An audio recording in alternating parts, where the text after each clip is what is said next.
Booktube, me voici pour un vlog lecture spécial manga Boys Love. Donc j'ai une palle de livres que j'aimerais lire cette semaine et que je vais entrecouper avec mes services presse et tout ça. Donc je vais pas lire que des mangas cette semaine, mais en tout cas dans ce vlog il y aura que des mangas et je voulais vous présenter ma petite pile que j'ai préparée. Donc du coup, nous avons le tome 1 de Escape from the Everyday de Ito Agata. Donc le tome 1 et j'ai également pris le tome 2, comme ça je lis la duologie et je vous dis ce que j'en pense. Ensuite, j'ai pris le tome 2 de Le Cèdre et la Neige de Hidebu Takahashi, chez l'édition Akata. Donc c'est le tome 1, le tome 2 pardon, et le tome 3, comme ça je finis la trilogie et je vous en dis ce que j'en pense également. Après, j'ai pris le tome 1 de Lullaby of the Dawn de Ishika Yuno chez les éditions Taifu Comics, qui est vraiment magnifique.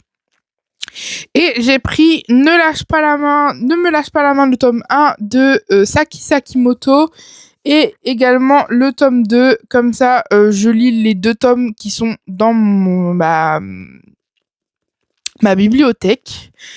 Et après, si j'ai le temps de lire tout ça, je vais peut-être me refaire les deux premiers tomes de Caché sous son masque.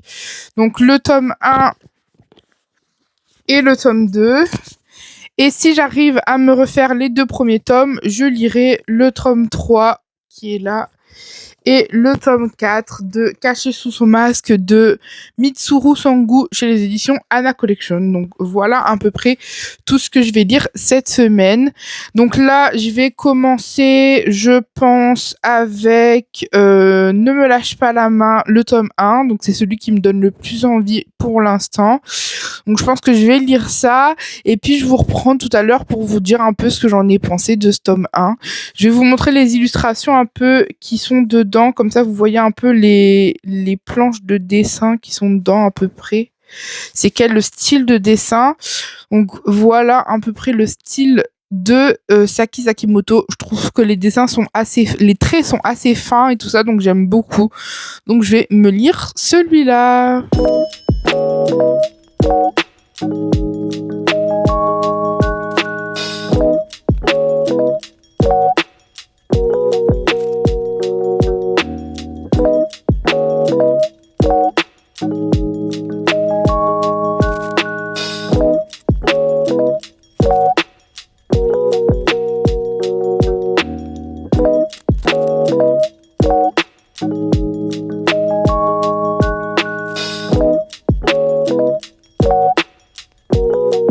J'ai fini de lire Ne lâche pas ma main de Saki Sakimoto chez les éditions Taifu, donc c'est le premier tome et j'ai plutôt bien aimé. C'est une plutôt bonne lecture. Ça va être l'histoire de Haruto qui est un alpha et qui va changer de lycée pour une bonne raison.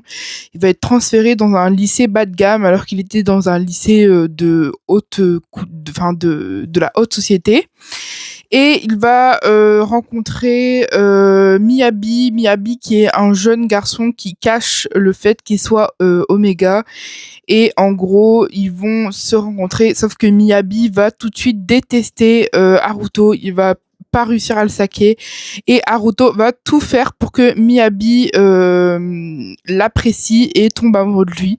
Donc j'ai vraiment bien aimé ce tome numéro 1, il est vraiment très touchant, on apprend plein de trucs sur les personnages surtout de Miyabi, sur son passé, tout ça, et pourquoi est-ce qu'il veut cacher le fait qu'il soit un Oméga et tout ça et tout ça.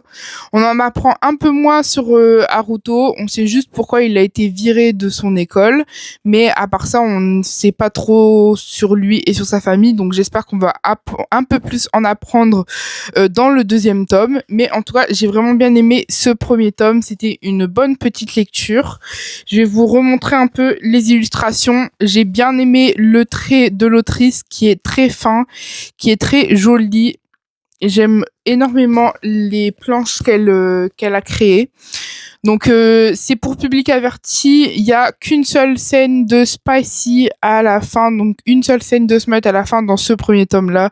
Donc on est vraiment sur on est vraiment basé sur les sentiments des personnages plutôt que le smut.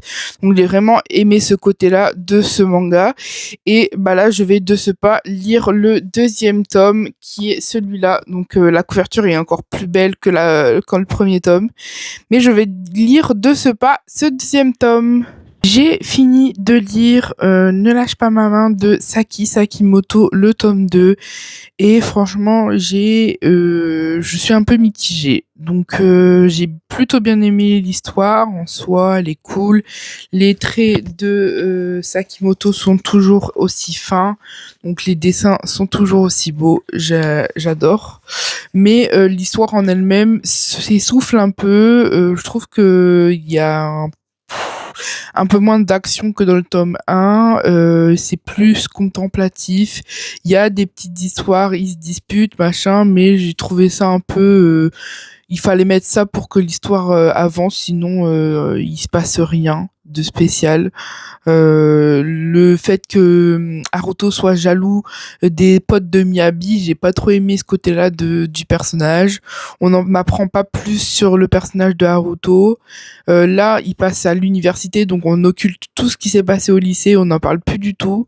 Donc j'ai bien aimé, mais sans plus. Du coup, j'ai mis que 3 étoiles. Et puis je pense que je vais m'arrêter là. Je suis pas sûre d'acheter le troisième tome quand il sortira. Je pense que je vais m'arrêter au deuxième tome et que je vais même peut-être les revendre, même si les couvertures sont vraiment magnifiques. Mais l'histoire en elle-même est pas tip top et je pense que je préférerais d'autres histoires de Saki Sakimoto. En tout cas, j'aime beaucoup son trait de dessin, son trait d'illustration est vraiment magnifique, donc j'hésite à les garder en fait. Franchement, j'hésite à les garder. Et donc là, j'ai commencé également Paper Heart de Luan de Freitas chez le Livre du Dragon d'Or. Donc j'en suis au tout début, j'ai lu à peu près 4 chapitres, j'en suis au chapitre 4. Donc j'ai lu une trentaine de pages et pour l'instant j'aime bien, ça se lit assez rapidement, c'est assez fluide. Du coup, ça se passe en Corée, du coup j'aime beaucoup la Corée du Sud et ça se passe en Corée du Sud, donc j'aime bien rentrer dans l'univers et tout ça. Donc j'aime beaucoup. Et là, je vais lire Le Cèdre et la Neige, le tome 2 de Ibebu Takahashi chez les éditions Akata. Donc je vais lire celui-là maintenant. Il me donne extrêmement envie et en plus ça a l'air d'être une bonne lecture. Donc j'avais lu le tome 1 il y a un petit moment. Je me souviens encore à peu près de ce qui se passe. Du coup je vais directement enchaîner sur le tome 2. Je ne vais pas relire le tome 1. Mais c'était une plutôt bonne lecture. Il y avait quelques petits trucs qui m'avaient un peu gêné dans le tome 1. Mais je vais voir si c'est toujours là dans le tome 2. Et puis, je vous en ferai une petite chronique sur ce vlog YouTube et également sur TikTok et Instagram si vous voulez une chronique un peu plus détaillée sur ce livre. J'ai fini Le Cèdre et la Neige de Ibebu Takahashi chez les éditions Akata et j'ai vraiment adoré, j'ai mis un 5 étoiles, c'est une très très bonne lecture. J'ai aimé retrouver les personnages de Yuki et de Shohan, donc Shohan qui est le médecin et Yuki qui est son patient et qui est en même temps son amant. On va retrouver des nouveaux personnages secondaires comme un petit garçon qui vont garder pendant un petit moment et j'ai trouvé leur relation trop mignonne entre les deux personnages. On va en savoir un peu plus sur le passé de Yuki et sur le passé en même temps de Shohan. On va apprendre ce qui est arrivé à leurs parents respectifs et tout ça, qu'est-ce qu'ils ont fait quand ils étaient enfants et tout ça. Donc j'ai vraiment trouvé ça trop mignon. C'était vachement basé sur l'enfance et j'ai vraiment bien aimé cette partie-là. Je vous montre un peu les illustrations pour que vous vous fassiez une idée des planches de manga. Donc c'est un peu dans le style époque avec les habits traditionnels, avec un trait assez rustique. En tout cas, moi j'aime beaucoup, je trouve ça très original, ça change un peu des mangas que j'ai l'habitude de lire et donc du coup, je vais enchaîner avec le tome 3 et je vous dirai un peu ce que j'en pense. Là, je suis actuellement en train de me refaire toutes les vidéos bookmail de Nina Quill et donc je suis en train de tous les regarder. Là, je suis à décembre, je suis à la première année, donc décembre, et j'aime toujours autant ces vidéos. Je pense que je vais me faire là, je vais finir les vidéos bookmail de Nina Quill, et puis après, je regarderai les vidéos bookmail de Madame Errance, mais en tout cas, voilà ce que je regarde en ce moment, et je lis du coup mes mangas en même temps.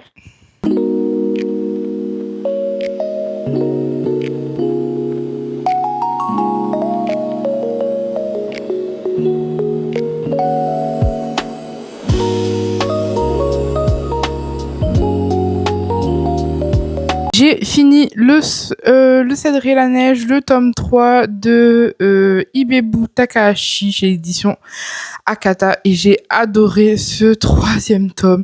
Il est vraiment incroyable. On rencontre encore des nouveaux personnages secondaires. On a la suite de la petite histoire du mariage entre nos deux personnages secondaires.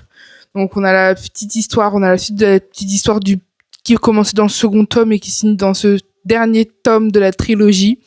On les revoit quand ils sont plus vieux, du coup c'est trop mignon, j'ai adoré et il y a plein de petites histoires. Enfin voilà, on n'en apprend pas plus sur eux parce qu'on en a déjà beaucoup appris sur le dans le deuxième tome.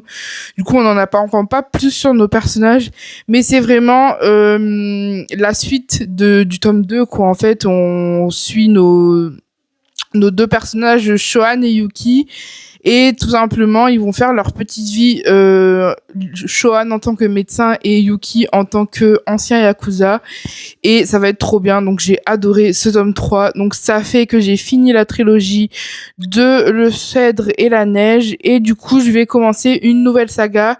J'ai que le tome 1 en ma possession, mais je pense que si j'adore, je commanderai les autres tomes sur Amazon. Et c'est Lullaby of the Dawn, donc le tome 1 de Ichika Yuno chez les éditions Taifu. Donc il est vraiment magnifique. J'essaye de vous montrer sans le reflet, mais il est vraiment très très beau. Je vous montre un peu les illustrations qui sont dedans. Donc voilà un peu le style de planche qu'on trouve dans Lullaby of the Dawn. Et puis je vais commencer ça tout de suite.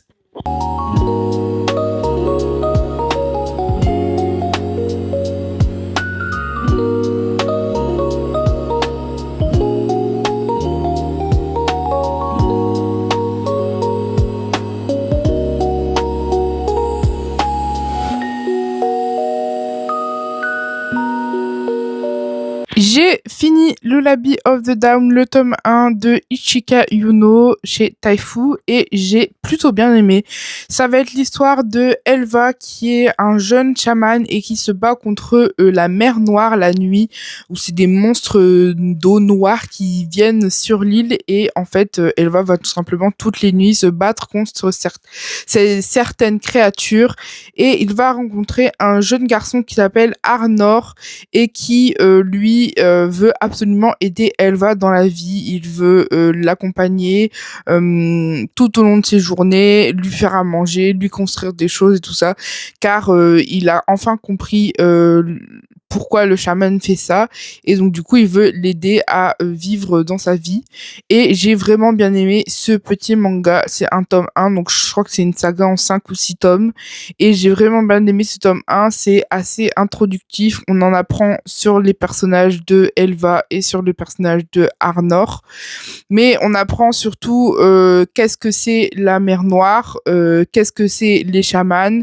qu'est-ce que c'est, pourquoi en fait ils doivent faire ça, et c'est beaucoup d'informations dans ce tome 1. Il est quand même assez court, c'est écrit pour public averti, mais il n'y a pas de scène de smut, il y a pas du tout de scène de smut dans ce tome-là. J'aurais pas mis forcément pour public averti, du coup, peut-être parce qu'il se bat combat contre des créatures, mais encore c'est pas très de dark, il y a pas de sang, il y a pas de voilà, c'est juste des créatures noires, c'est de l'eau au final, donc c'est pas très dark. Donc moi j'aurais peut-être pas mis pour Public Averti. Après peut-être qu'ils ont mis ça pour la saga en entier et du coup bah là je saurais pas trop vous dire comme j'ai lu que le tome 1, mais en tout cas pour ce tome 1 j'aurais pas mis Public Averti. J'ai beaucoup aimé le personnage de Elva, donc notre chamane qui a du caractère, qui est assez renfermé au début et qui n'a pas envie de s'ouvrir aux autres, mais grâce à Arnor, il va petit à petit devenir plus joyeux, il va quelque chose va se passer sur son corps grâce à Arnor, vous allez voir dans le tome 1, on le sait assez rapidement, mais en fait tout est trop bien et j'ai beaucoup aimé du coup ce tome 1. Je pense que je vais vite m'acheter le tome 2 pour le lire, mais je le lirai pas dans ce vlog-ci parce que je compte pas aller en librairie pour l'instant, mais en tout cas il m'a vraiment tenté, donc je pense lire la suite et la relation entre Arnor et Elva est vraiment trop mignonne. Je l'adore les deux personnages ensemble, ils sont trop mimi quand ils dorment ensemble et tout, je trouve ça trop chou. J'espère qu'il va y avoir une belle romance entre les deux et voilà. Et il y a un petit edge gap aussi parce que Arnor a 7 ans ou 8 ans quand ils se rencontrent et Elva en a 18, donc il y a à peu près 10 ans d'écart entre nos deux personnages. Mais voilà, j'ai vraiment adoré. Il y a à peu près 10 ans, je crois, soit il y a 10 ans ou un peu moins, mais il n'y a pas plus de 10 ans d'écart. Mais en tout cas, j'ai adoré ce petit age gap qu'on ressent pas du tout. Et rien ne se passe avant qu'il soit mineur, donc avant qu'il soit majeur, pardon. Donc rien de choquant. Je vais donc maintenant lire It Came From Is the Everyday de Ito Agata chez les éditions Anna Collection. Donc il me donne pas mal envie. Je ne sais pas du tout de quoi ça parle, donc je vais me lancer dedans un peu les yeux fermés. Et puis je reviendrai vers vous quand je l'aurai fini. Et je vais lire également son tome 2. Voilà. Donc toujours le même nom, toujours le même autrice, toujours la même maison d'édition. Mais voilà, c'est le tome 2. Et je suis trop pressée de lire ces deux mangas qui me donnent trop envie. En plus dans la bibliothèque, ils ont l'air trop beaux.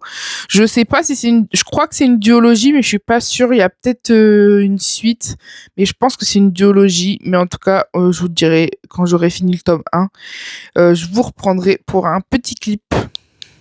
J'ai fini Escape from the Everyday de Ito Agata chez l'édition Anna Collection, qui est vraiment magnifique et j'ai plutôt bien aimé. Il est plein de mystères et j'ai vraiment envie de lire la suite pour résoudre tous les mystères qu'il y a autour de nos deux personnages. Donc ça va être l'histoire de Hajime qui est héritier d'une riche famille de voitures automobiles et en gros un jour son chat va s'échapper et il va le chercher et il va entendre son chat miauler dans une maison abandonnée et il va rencontrer Hirose. Hirose qui est un jeune homme fugitif qui fuit quelque chose dont on ne sait pas, on ne sait pas ce qu'il fuit, mais il fuit quelqu'un et il va se tisser une relation d'amitié puis une relation d'amour entre nos deux personnages de Hajime et Hirose. Donc qu'est-ce que j'en ai pensé? Ben j'ai tout simplement adoré ce premier tome qui est, comme je le disais tout à l'heure, plein de mystères. Je suis vraiment pressée de lire le deuxième tome pour voir leur relation avancer, mais aussi pour savoir qui sont les personnes qui traquent Hirose. Pourquoi est-ce qu'il ne veut pas que Hajime reste avec lui, auprès de lui? Pourquoi enfin il y a plein de pourquoi que j'aimerais résoudre grâce au deuxième tome. Donc je suis trop pressée de lire ce deuxième tome. En même temps, leur relation est slow burn, donc ça prend du temps. Déjà rien que pour Hajime reconnaître qu'il est amoureux de Hirose, ça prend du temps, mais surtout leur relation ne se met pas en place dans le tome 1. Donc je pense que ça va se mettre en place dans le tome 2, enfin j'espère. que ça va se mettre en place dans le tome 2. Donc c'est un slow burn et c'est un edge game parce que notre personnage Hajime sort tout juste du lycée alors que Hirose est déjà un homme mûr qui a un travail, qui avait un travail en tout cas et qui est déjà bien avancé dans la vie. Donc c'est pas un gros edge game quand même, mais je pense que si je me souviens bien, notre personnage principal Hajime est majeur. Donc pas de problème de légalité de ce côté-là.